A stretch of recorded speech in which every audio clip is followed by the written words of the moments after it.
Así como en la literatura universal, la alta literatura evoca lo que atraviesa el hombre, el amor, la muerte, la culpa, la angustia y otras tantas situaciones límites que desgarran el corazón humano que no envejece. Algo parecido, pero no desde la ficción, sino de la realidad, acontece con el pensamiento procesal. El poder, la equidad, la verdad, la libertad, valores humanos que hacen a la existencialidad. Y sus instintos tenían razón de que había razones biológicas para que el hombre sospeche del hombre, sospeche de quién y cómo lo iban a juzgar. Desde su propia humanidad podía percibir su crueldad. Los sistemas de enjuiciamiento en la historia reflejaron cuál fue el tipo de Estado más cruento con las libertades del individuo. ¿Cuál fue el tipo de Estado que no supo controlar su propia apetencia, su propia violencia, considerando que ese Estado organizado estaba representado por hombres, los mismos hombres portadores de esa carga genética de egoísmo y de impulsos agresivos de dominación social y territorial? Por eso, si la historia de las penas fue la historia de los horrores, la historia de los juicios fue la historia de los errores. Y una muestra de esos horrores fue el hombre medieval, que firmó una suerte de pacto fáustico, un pacto con el diablo, cediendo sus libertades a un Estado libérrimo y totalitario,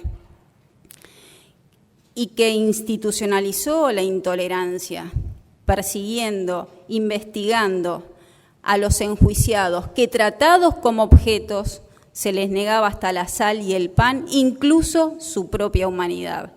Quien supo vencer esa inercia de obediencia a la autoridad fue también el hombre, otro hombre, uno más activo y evolucionado.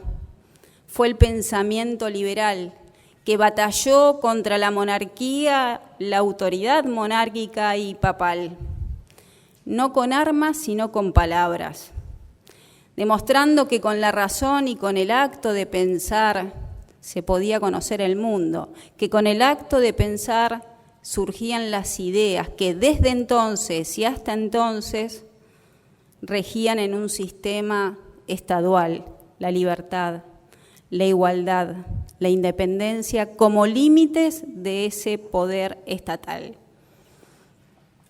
La historia humana no es lineal, tiene sus retrocesos. Cuando aparecieron esas utopías colectivistas estatistas que por falsos ideales quedaron en los márgenes de la historia, el fascismo, el comunismo, el nazismo, y que hoy aparece un sistema, desde entonces, un sistema que goza de buena salud, con sus imperfecciones, por supuesto, y es el sistema democrático. Salvo grupúsculas excepciones, es el sistema que hoy rige porque es el que trajo, el que recobró esas ideas iluministas de independencia, de igualdad y de libertad. Es el único sistema que permite la convivencia pacífica en diversidad, porque somos seres diversos y no podemos ser convertidos en seres idénticos. Es el único sistema que enfrentó y el que disminuye las dos peores enemigas de la humanidad, la intolerancia y la violencia humana. Es el único sistema que permite el reemplazo de nuestros gobernantes sin derramamiento de sangre, con procesos electorales libres que ponen, reponen o deponen a los gobernantes sin que entre los individuos se entrematen. Una verdadera democracia converge en un pensamiento liberal. No podría pensarse un sistema democrático en un pensamiento autoritario y conservador. El liberalismo, es cierto, el siglo pasado fue difamado, atacado, ridiculizado, injuriado, difamado y deformado en sus ideas. Aunque la palabra liberal se fue transformando en el tiempo, porque los significantes de las palabras responden a la época que se interpretan, La palabra liberal tiene que ver con la libertad, con esa aspiración humana para el desarrollo individual.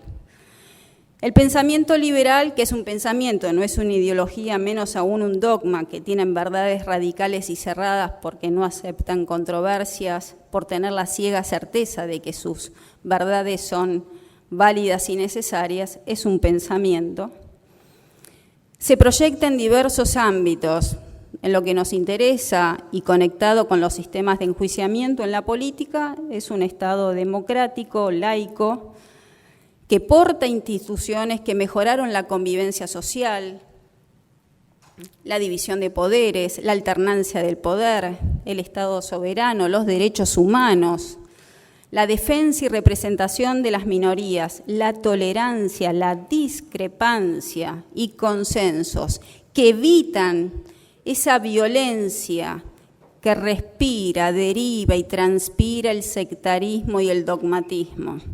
En lo jurídico, las libertades jurídicas puras y plenas y perfectas sería imposible, porque si yo soy libre para hacer todo, soy libre para despojar la libertad del otro y el otro la mía, y las libertades se aniquilarían. Por eso los derechos humanos sin un poder son una utopía, como un poder sin derechos humanos es una tiranía. Entonces, las libertades jurídicas son limitadas y esa limitación tiene que ser la necesaria para una convivencia social en diversidad. Y esas libertades jurídicas en un sistema de enjuiciamiento, que sería un proceso liberal, que es lo que vengo a hablar, es un cambio de paradigma de ese proceso autoritario y conservador que es el actual en los códigos. Un proceso autoritario de dominación de la autoridad, verticalizante, jerarquizante, que desde esas alturas oprime y deprime los intereses y garantías de las partes, que privilegia el decisionismo judicial, que la amplitud, el dualismo crítico, amplio y abierto de las partes para el ejercicio de derecho de defensa, que permite que esos jueces actúen como si fueran tutores y las partes sus pupilos para obedecer pacíficamente lo que ordena aquel. Un proceso liberal revierte todo eso. Es un cambio de paradigma, porque así como se cambió el modo de mirar el mundo, porque el hombre en la tierra es lo que gravita el sol y no el sol a la tierra, en el proceso liberal se construye, se erige, se observa desde y hacia las partes y no la jurisdicción, que es solo instrumental para la legalidad del debate, porque no son sus derechos materiales lo que se debaten, sino de los justiciables. Son a las partes a quien les pesa la humanidad durante el procesal, no a la jurisdicción que es pura funcionalidad. Son las partes y no el juez quien asumen la centralidad del debate. Son las partes y no el juez que con sus pedimentos, investidas de garantías, moldean la respuesta judicial que no actuará por oficialidad. Por eso, como en el juego de la legalidad de un proceso autoritario, de un proceso cavernario, aparecen siempre presentes los desplantes judiciales que hacen y deshacen los intereses de las partes, sacando a la superficie esa arrogancia autoritaria con resoluciones delgadas, insípidas, insípidamente insustanciales, casi raquíticas, de lógica raquítica para no salir de la medianía argumental. Un proceso liberal se postula entonces con libertades para las partes, para el ejercicio amplio del derecho de defensa, que la seguridad y la certeza jurídica no ceden ante ficciones legales que inciden sobre los derechos materiales de las partes, que la condena es con certeza positiva cuando la inocencia fue falseada con prueba convictiva, que la duda no alcanza para prosperar la pretensión del actor, ni siquiera para oficiar prueba para obtener la certeza. La eliminación de ese falso miticismo de un juzgador como proveedor de justicia y verdad, que apela más a los sentimientos que al pensamiento, transformando al juez lo que no es, en una personificación de lo justo, en un guía, en un superhombre, para que provea lo que no provee de verdades o valores absolutos. Un proceso liberal con sus imperfecciones no promete ideales, pero sí promete proteger libertades. Aquellas libertades de los justiciables que no se dio en un Estado liberal y que están reconocidos como garantías en la ley fundamental.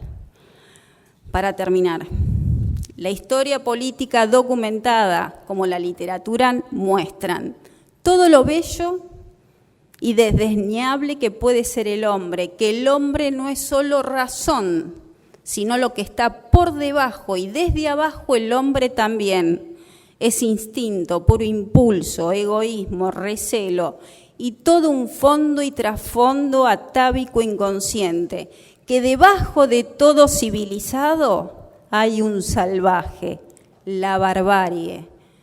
En la penumbra se mantiene en secreta distancia, que también nos muestra que fue la razón quien desbarbarizó al hombre, que fue la razón la que nos permitió convivir en la diversidad y que fue la razón quien nos permitió combatir contra esa autoridad que nos regresaba a la vida feral.